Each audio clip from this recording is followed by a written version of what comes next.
Well, across the world and wherever you are watching us, we are reaching you from the broadcasting station of Lagos Television here in Lagos, Nigeria. Thanking you again today for joining us on yet another time out on Issues and Trends, where we not only critically analyze in-depth analysis of issues, but we actually discuss very critically how this affects the entire socio-political and economic sector of the Nigerian state. And today, in this very special edition with a very special guest, we'll be looking at the reformation process in the education sector. Well, we will be meeting my guest after this time out, but then I must sincerely say a very big welcome for joining us on this very special edition of the program, Issues and Trends, reaching you from the broadcasting station of Lagos Television. We'll be right back after this time out.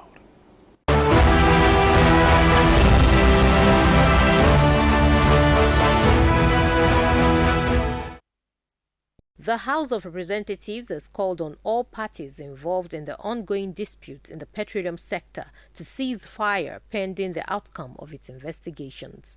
The Joint Committee on Petroleum, Midstream and Downstream made this known as it commences a forensic legislative investigation into allegations of substandard petroleum product, non-availability of crude oil to domestic refineries, and other related matters. The investigation will proceed in phases, starting with the allegations against Dangote Refinery and the Nigerian Midstream and Downstream Petroleum Regulatory Authority regarding the quality of produce and imported products, as well as the complaints by refining companies about the non-availability of crude oil supply to domestic refineries. The committee is also urging stakeholders in the current dispute to de-escalate tension as the committee embarks on the great task of resolving the issue. Our mandate, as set by the House on July 9th, encompasses a comprehensive forensic legislative investigation into the several critical areas, including but not restricted. 1. The importation and production of substandard petroleum products, the availability of good and quality crude oil supply to domestic refineries.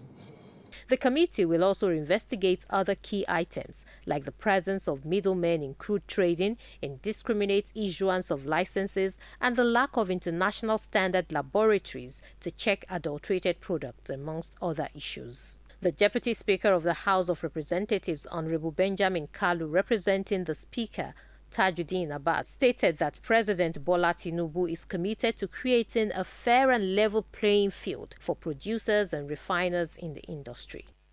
I also implore the Joint Petroleum Committee on Midstream and Downstream sectors to work together towards a convergence between the domestic crude oil supply obligation and the nation's energy security as it works with the sector regulators to re-engineer their respective regulatory processes. The lawmaker further urged the Joint Petroleum Committees on Midstream and Downstream sectors to ensure that the pricing model used by oil producers does not harm domestic refineries.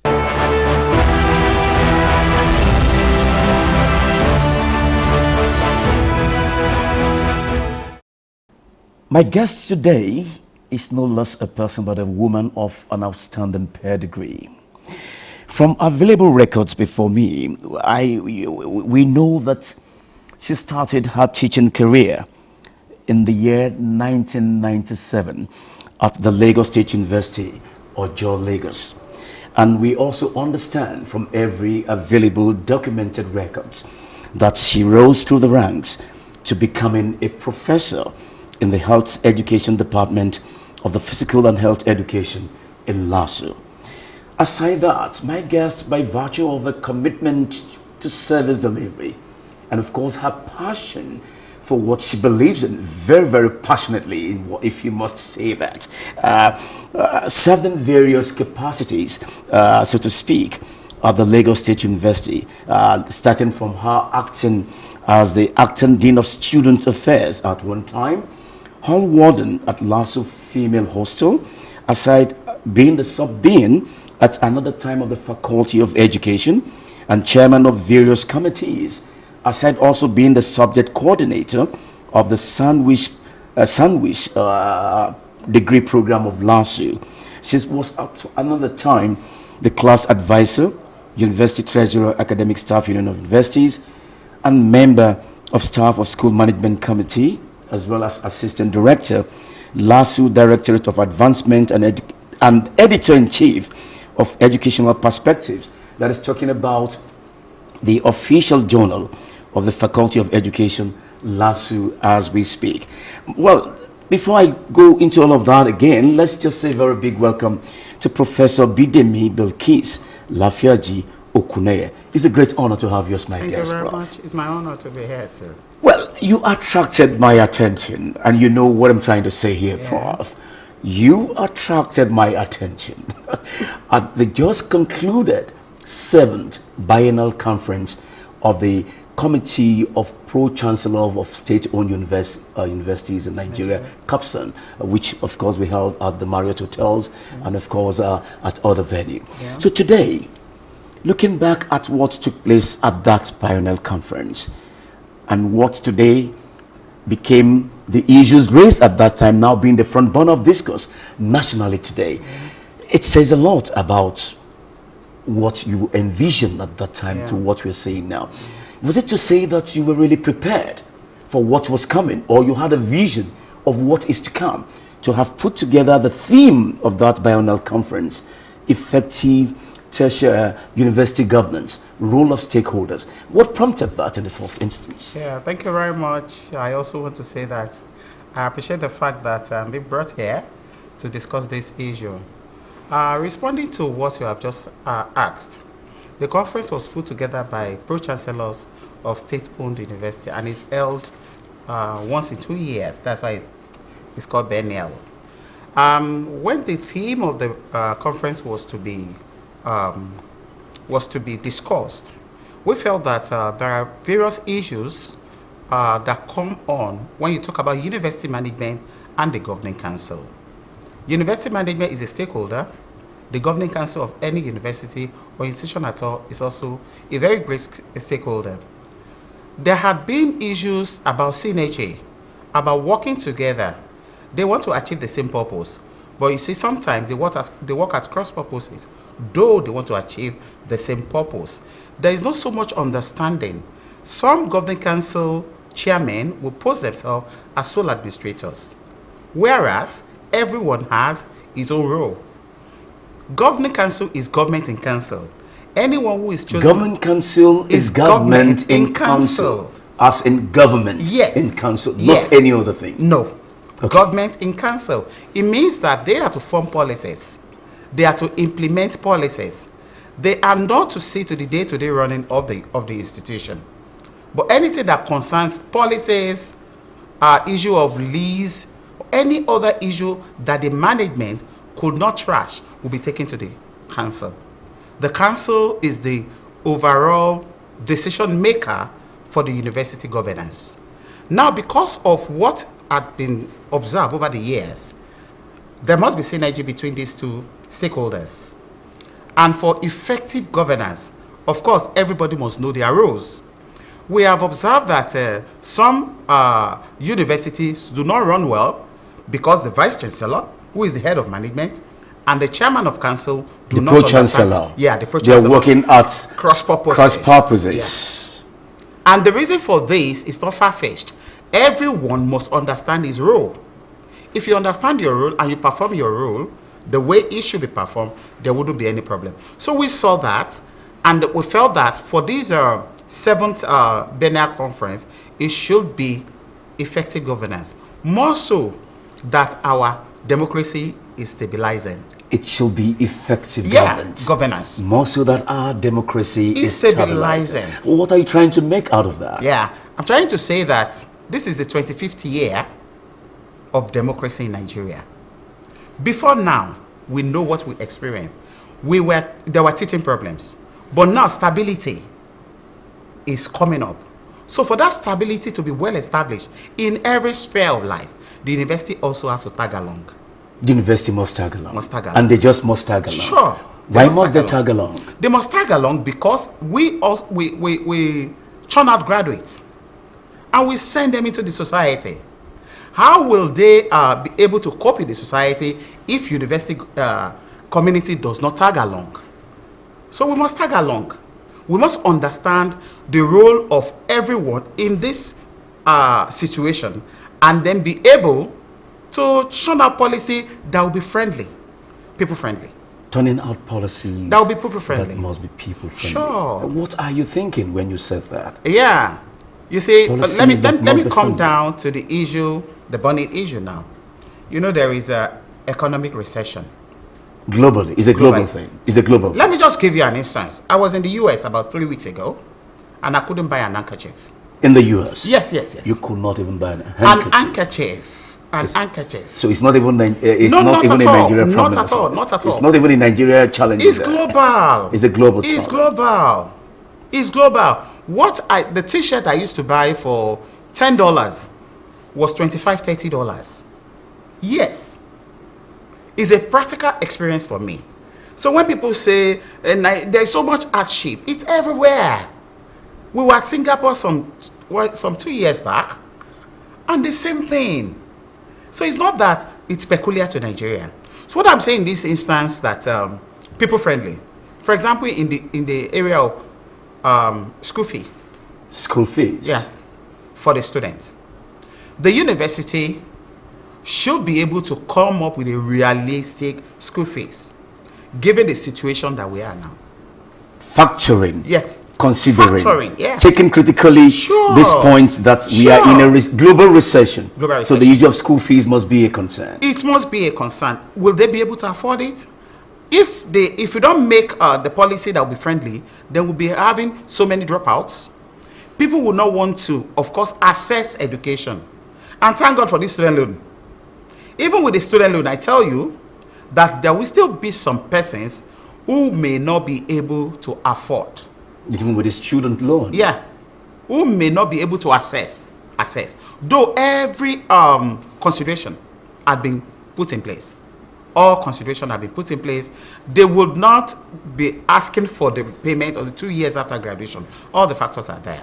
But when I say that people friendly, in terms of school fees, in terms of lecture schedule, in terms of teaching in the sense that it is COVID has taught us that we can't do things as we were doing them pre-COVID. Yes. COVID has taught us that Brought we in can work remotely. a new era. Yeah, A we can new work era. remotely. So who says that students cannot have lectures remotely?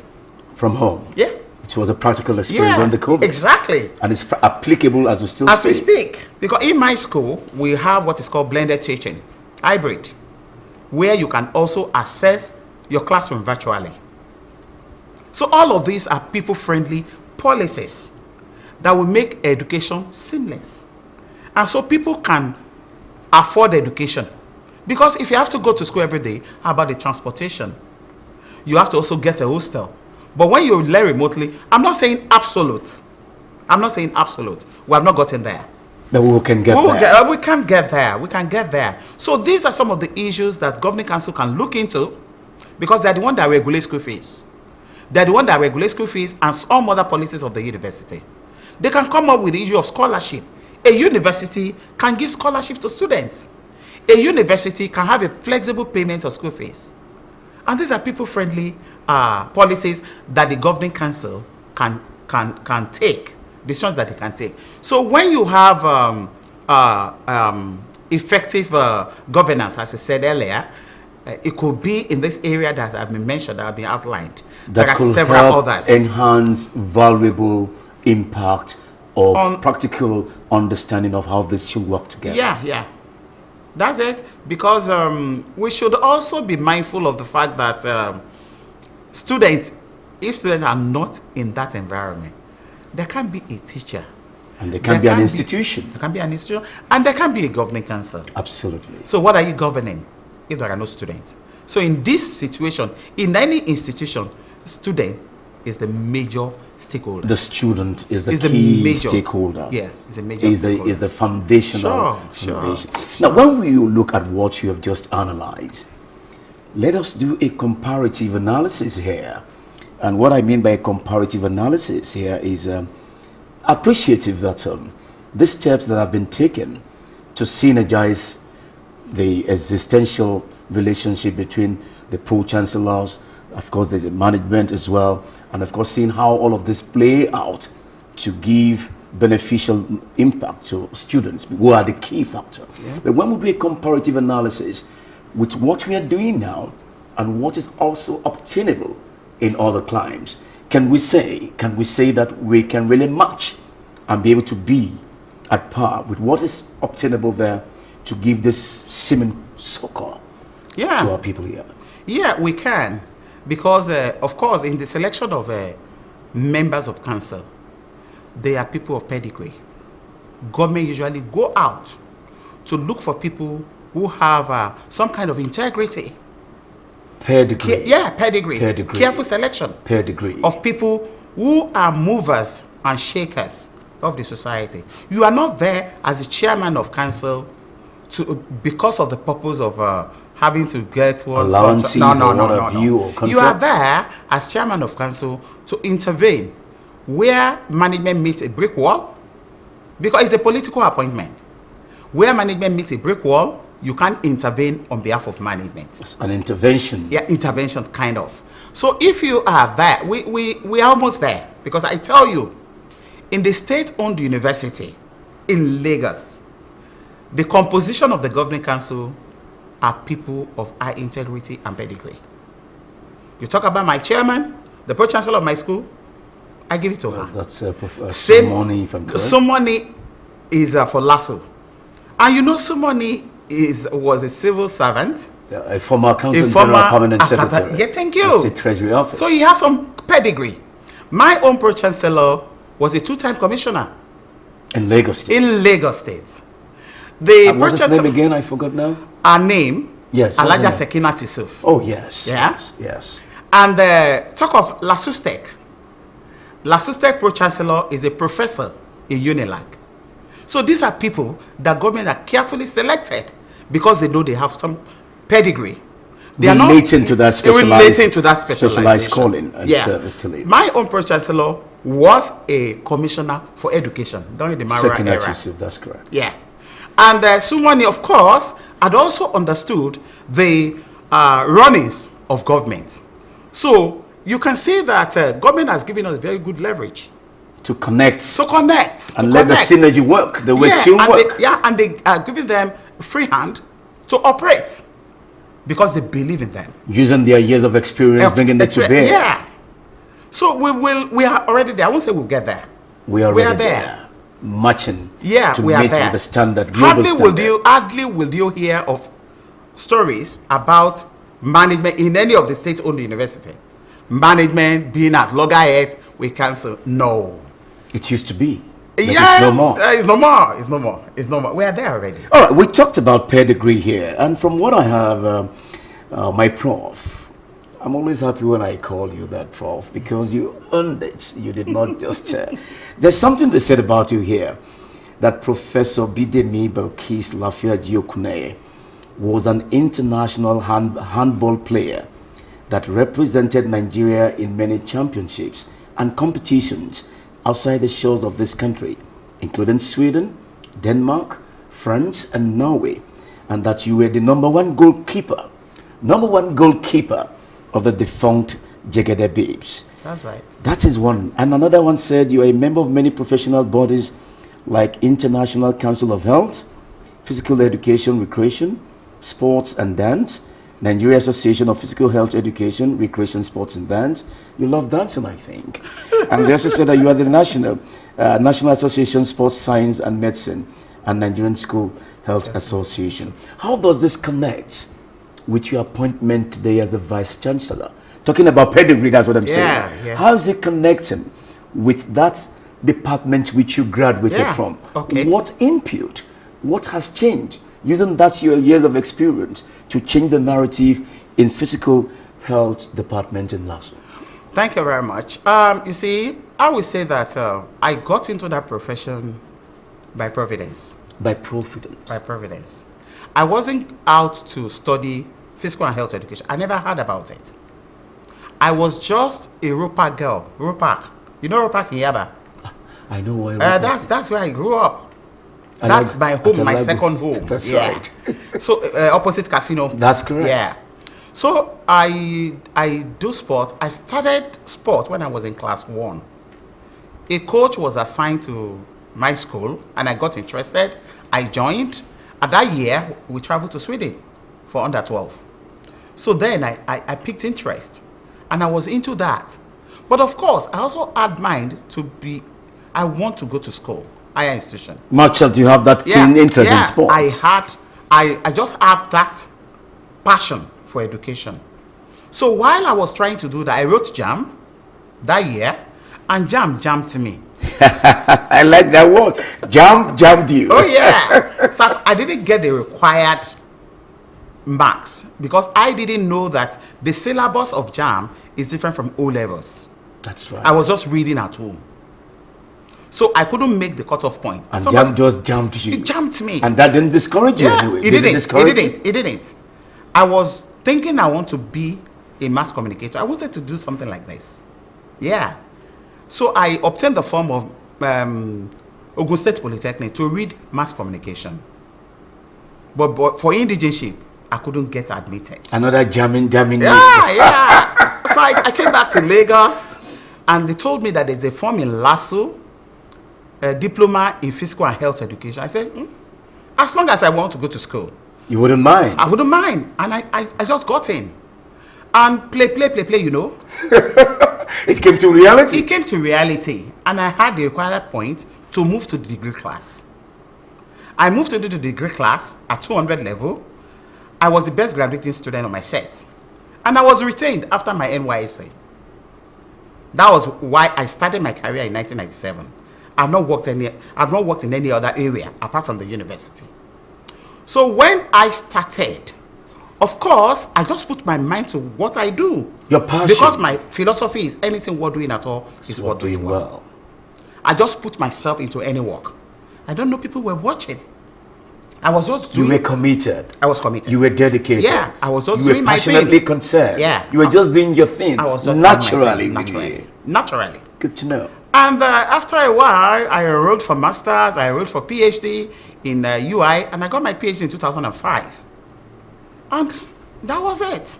I started climbing. So when I tell my students, you're telling your story. I tell my student my story that I wanted to be a mass communicator. But of course, and you have a good voice. I'm gathering you. You have a good voice, you know that. I'm gathering you. I'm teaching you. I am mass communicating already. That's true. So my life dream has been achieved. By extension. By extension. By extension. Because I wanted to be a newscaster. Wow. Yeah, that was my ambition. You have a good voice, no doubt about that. You have a good voice. So putting all this together, people were watching. And I was so committed to what I'm doing. I was committed. And people were watching. I was getting promotion until I was appointed as provost of Adeniro Ogunsanya College of Education. I didn't put my mind. If I tell you the story of how I became the provost, it's another story entirely. It's a story for Providence again. Yeah, Providence. Providence again. Providence came to bear. I tell you. You are a child of destiny. Yeah, I am. That is just it. A child of destiny. Yeah, I am. It's a story for another day. No, you come back to tell the story. So putting all that together, putting all this together, and having the passion, the commitment, and the dedication was what brought me to where I am today. So how was this translated?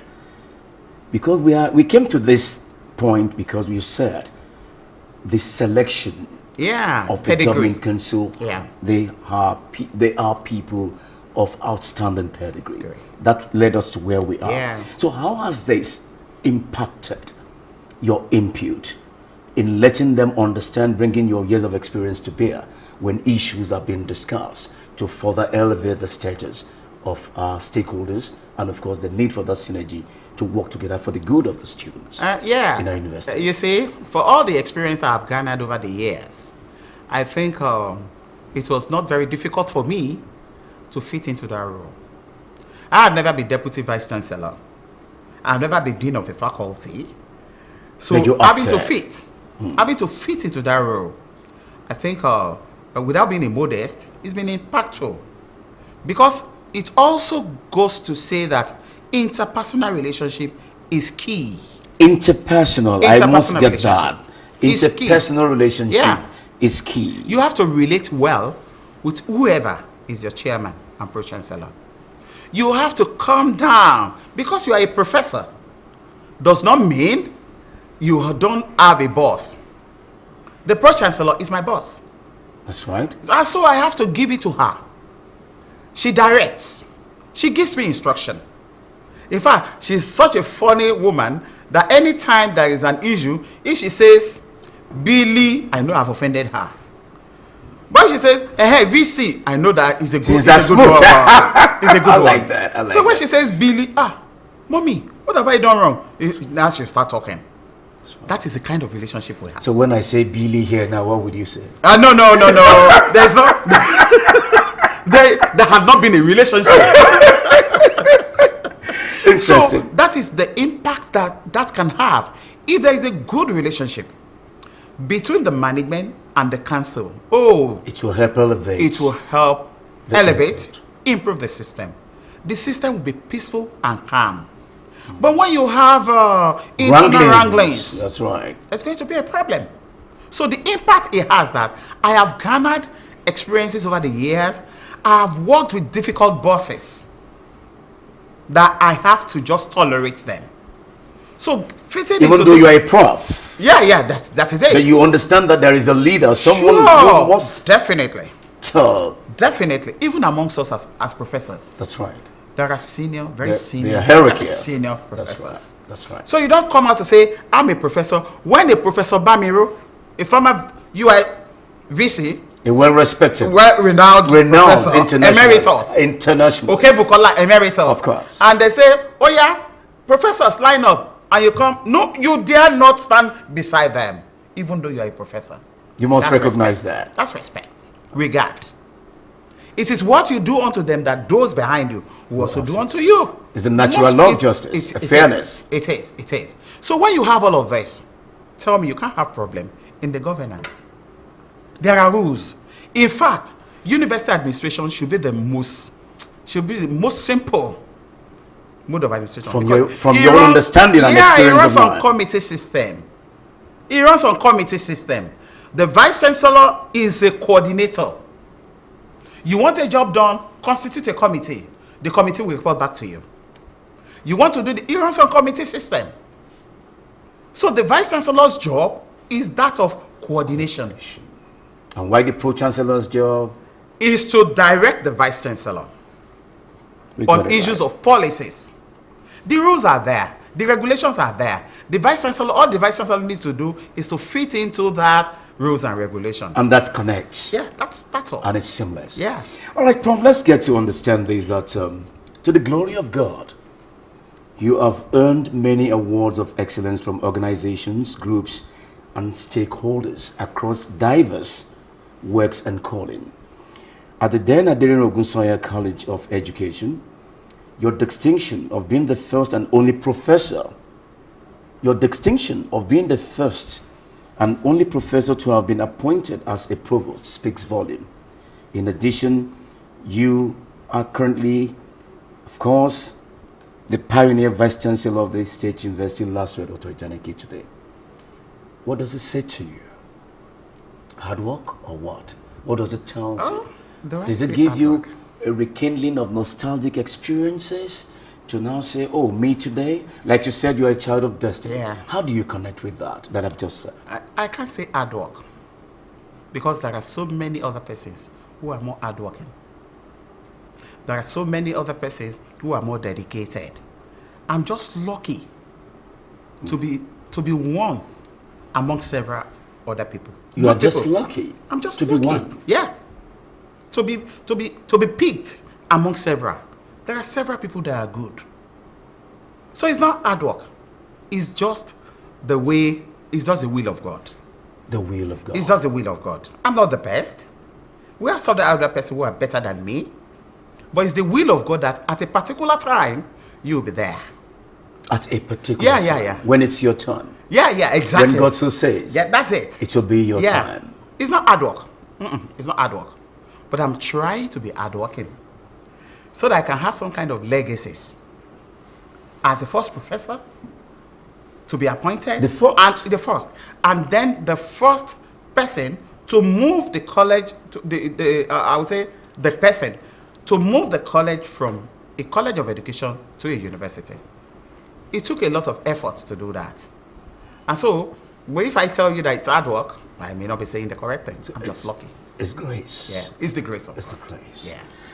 I'm coming somewhere with all of this analysis, Okay. and I'm sure you'll be able to respond to that. Okay, let me conclude with this point before now taking you to that broader angle of our discourse. That's here it is said that through your commitment, dedication, and unique leadership, I want to emphasize that your unique leadership style, that you played a crucial role in the transmutation of Adeniran Ogunsoya College of Education to Lagos University of Education today, and that you equally put the needed framework in place to facilitate the approval of 66 programs by the National Universities Commission (NUC), culminating into the admission of the pioneer set of undergraduates in that school. Yeah. To you, how do you feel being given such a recognition? Thank you very much.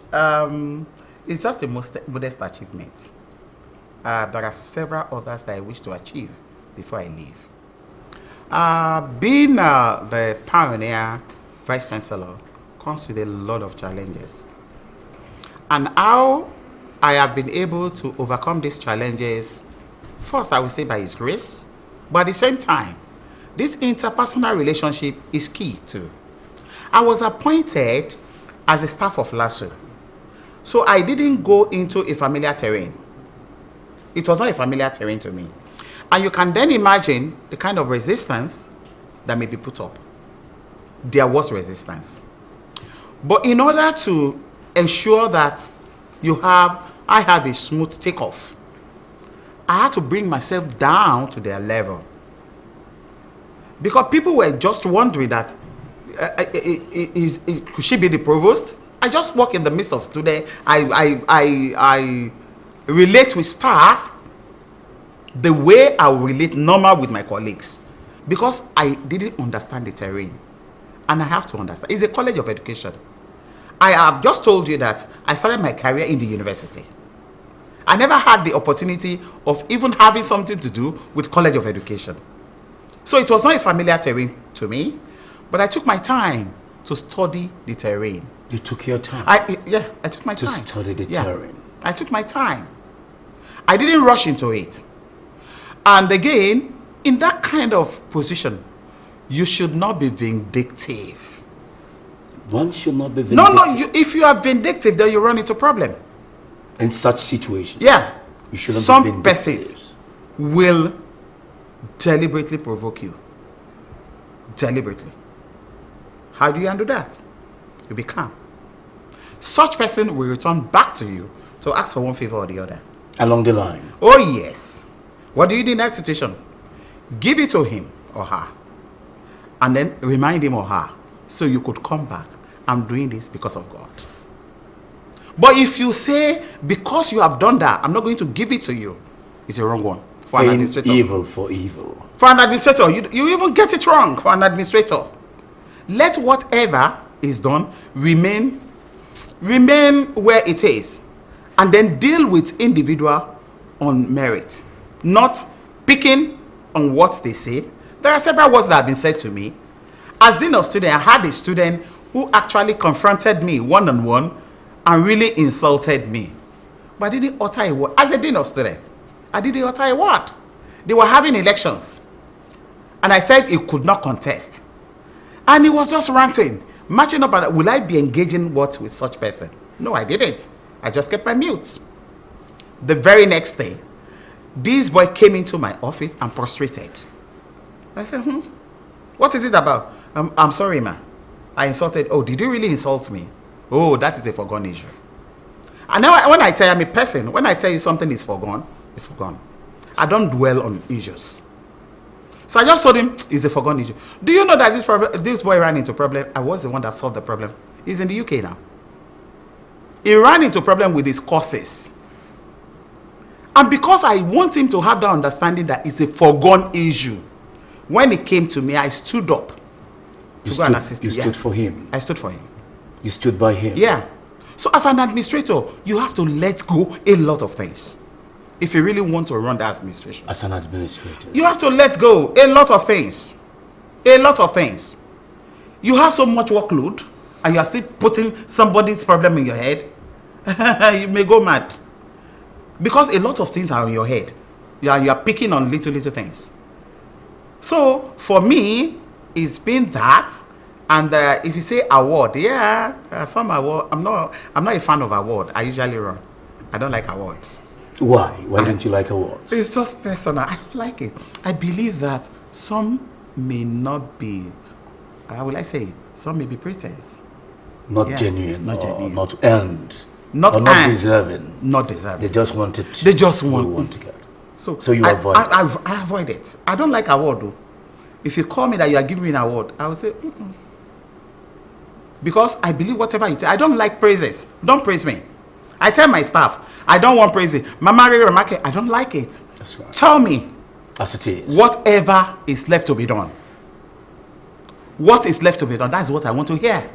I don't want to hear you are doing it well. Don't deceive me. I cannot be doing all. And that has actually helped me a lot. It has helped me in the administration. Though there are still some challenges here and there. But they are not insurmountable. They are not insurmountable. They are not. They are not insurmountable. But that's understanding of being submissive. Yeah, you have to. Of studying. Yeah. Of letting go. Letting go. Of forgiving. Yeah. Is a good spirit. Forgiving. That's right. Is key.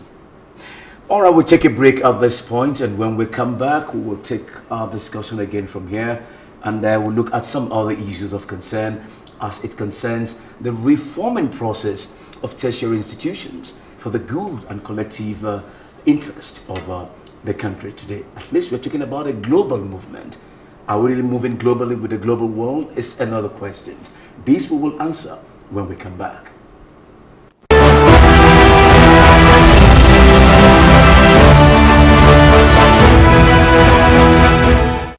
The House of Representatives Committee on Commerce has urged the Nigerian Maritime Administration and Safety Agency (NIMASA) and the Nigeria Export Promotion Council (NEPC) to resolve their dispute over unpaid 10% freight levies due to NEPC since 1979. Chairman of the committee, Ahmed Munir, stated this in Abuja at a public hearing organized by the committee. He pleaded for understanding between both parties as they both remained adamant on their positions, citing different interpretations of the relevant acts.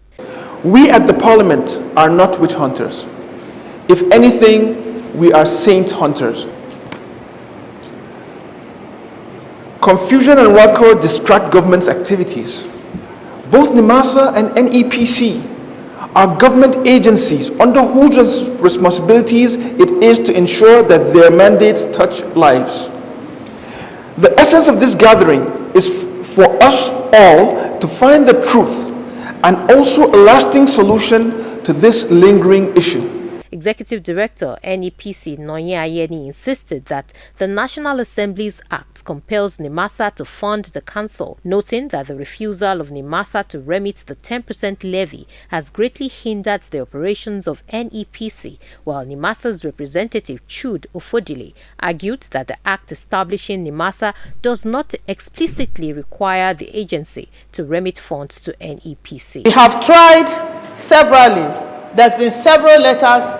There was even a time that the Attorney General called for a meeting of Federal Ministry of Industry, Trade and Investment, NIMASA, NEPC, as well as Ministry of Transport, just to ensure that these funds are released, knowing the importance of what these funds would do for the economy. Again, all of these have been deferred. Over these years, my predecessors have made several efforts, written to Ministry of Finance, written to everyone that cares to hear, so that we'll get these funds, but nothing still happened. Reference to the 50% revenue accruable to the federal government It was the House that passed the Finance Act and amended it. And that 50% revenue from NIMASA is taken upfront, leaving NIMASA with the balance to take care of recurrent expenditure and whatever is left for capital. So this is actually secondary. It will be possible for us to consider it if it exists in our law. The Speaker, House of Representatives, Tajuddin Abbas, represented by the House Leader, Julius Ihobare, however, directed the agencies to find common ground to resolve the impasse, emphasizing the need for synergy among government agencies to achieve economic prosperity.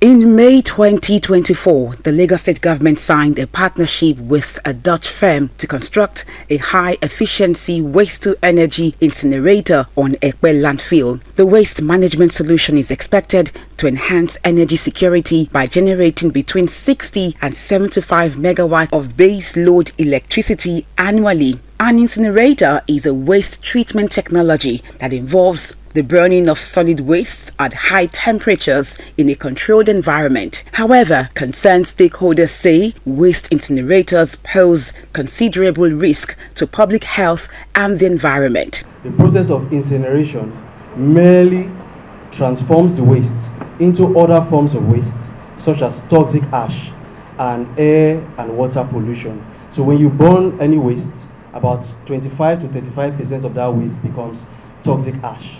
So while you are developing that incinerator, prepare to have a facility to manage hazardous waste. We want the Lagos State government to understand that Lagos State is a center of excellence and should not adopt outdated technologies that are being phased out in the global north. As a matter of fact, Lagos is going to be a laughing stock. Despite low energy production, incinerators are capital intensive. The general cost is twice the cost of coal-fired power plants. Operation and maintenance costs are also 10 times higher than coal. These environmentalists are advocating a shift from waste incineration, urging the government to embrace other sustainable, eco-friendly alternatives. This means reducing waste at its source, composting organic materials, and maximizing recycling. Gaia supports local efforts to implement these solutions and challenge policies that promote incineration. Our goal is a just and sustainable world where communities are empowered to manage waste responsibly and live in a healthy environment. We urge the Lagos State government to adopt a zero waste approach to waste management. We strongly urge the Lagos State government to prioritize the implementation of zero waste strategies which exemplify a truly circular economy. Is also interested in pushing forward the source segregation concept because it's more sustainable for people. It's a win-win. They advised the government to invest heavily in the recycling sector of the waste value chain and also called on residents to always sort their waste from source.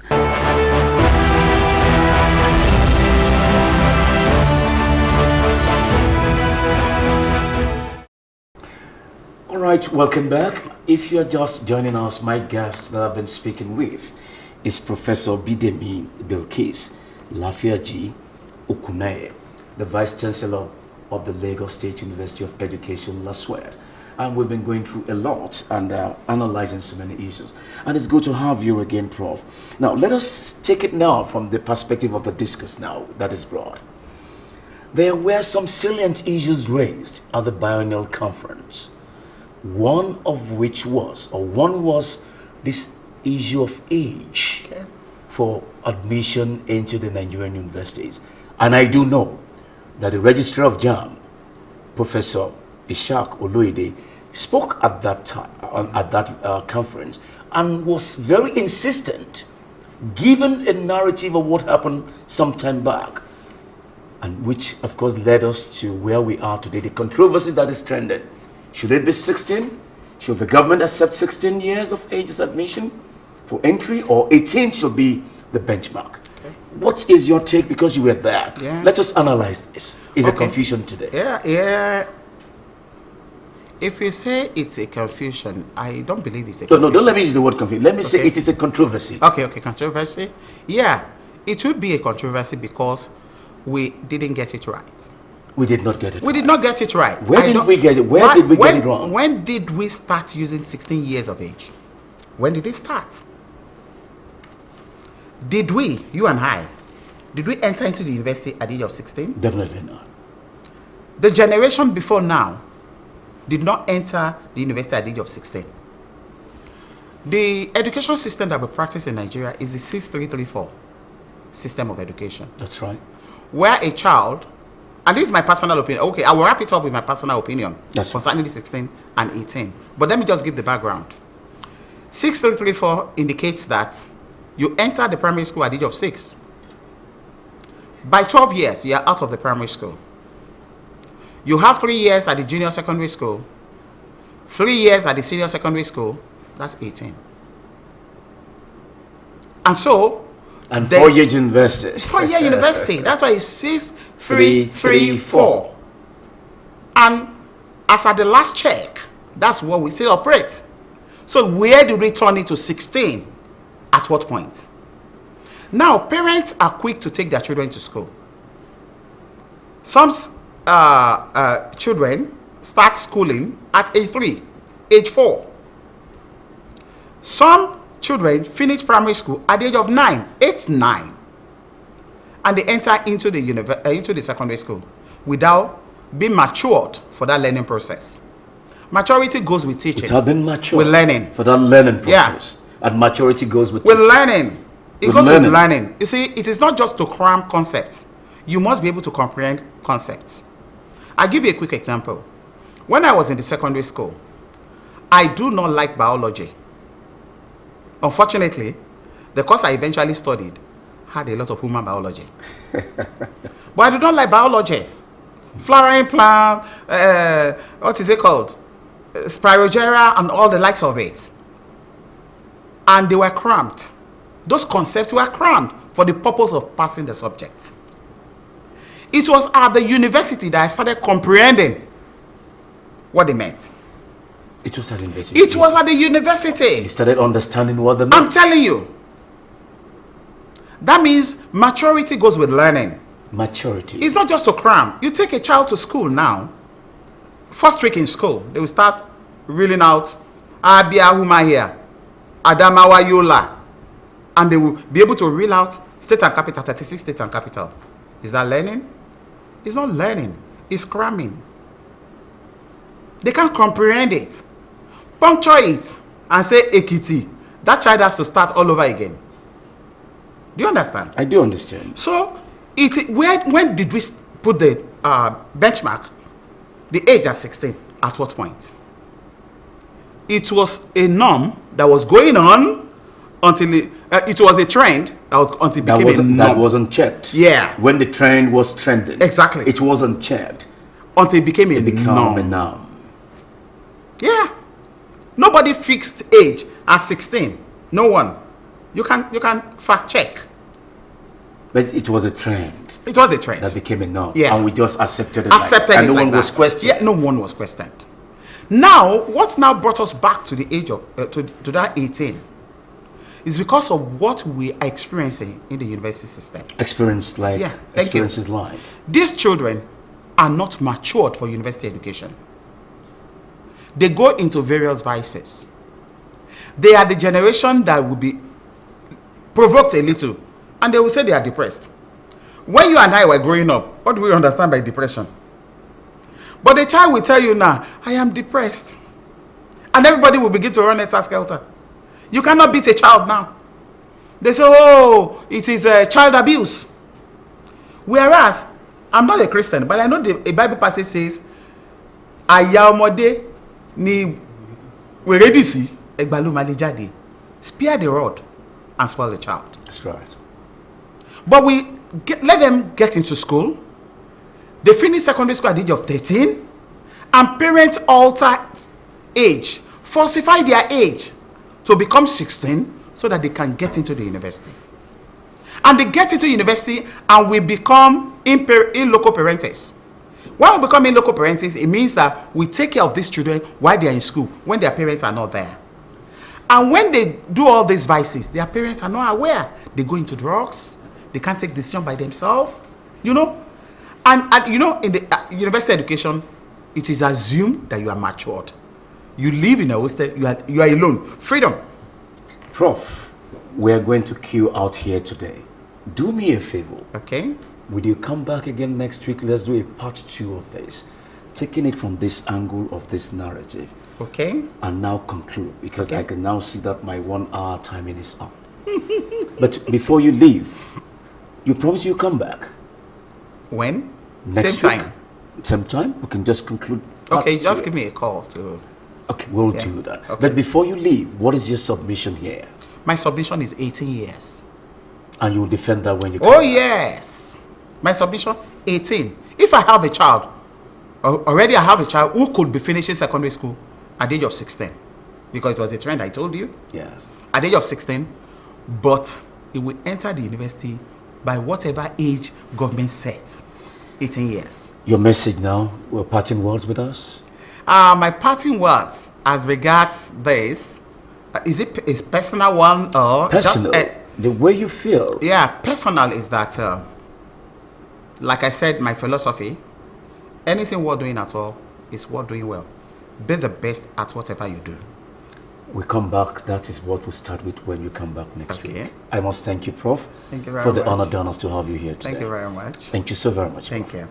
All right, viewers at home, that's just it. Let's say that this is just a part 1 of a series of this interview engagement with Professor Bidemi-Lafaiji Okuneye.